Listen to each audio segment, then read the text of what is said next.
This time, it's all about it's a mountain witch. Are you ready to face the fear?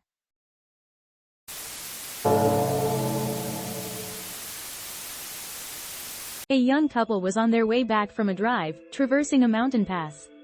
The sun had completely set. Oncoming traffic was sparse, and there were no streetlights. The girl in the passenger seat, wrapped in a fleece blanket, was lightly snoring, perhaps tired from talking. The driver was straining his eyes into the darkness outside, trying to shake off sleepiness. As they were reaching the midpoint of the pass, he noticed a white sedan parked in a lay-by.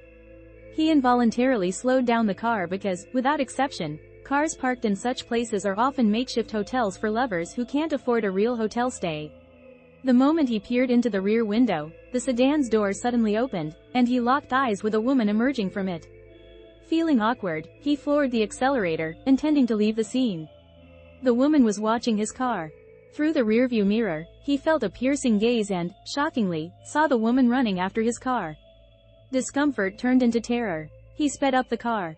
His car pushed to its limits on the narrow mountain road. Yet, the woman kept pace, even at speeds a human couldn't possibly achieve. Seeing her face illuminated by the brake lights, he shuddered. It was a mountain witch. It was the mountain witch.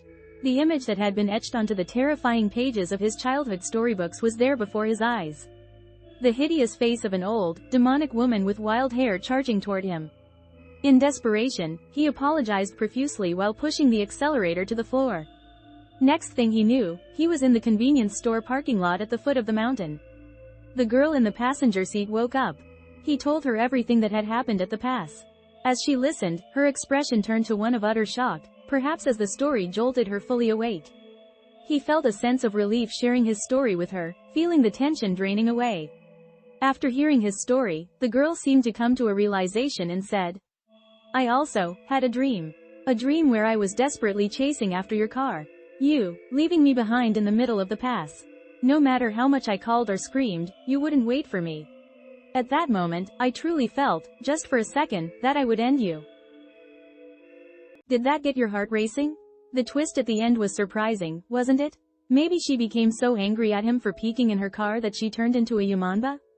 But if something like that really happened, he might have a hard time getting along with her from now on. Have sweet dreams, and make sure you don't turn into a Yumamba in your dreams.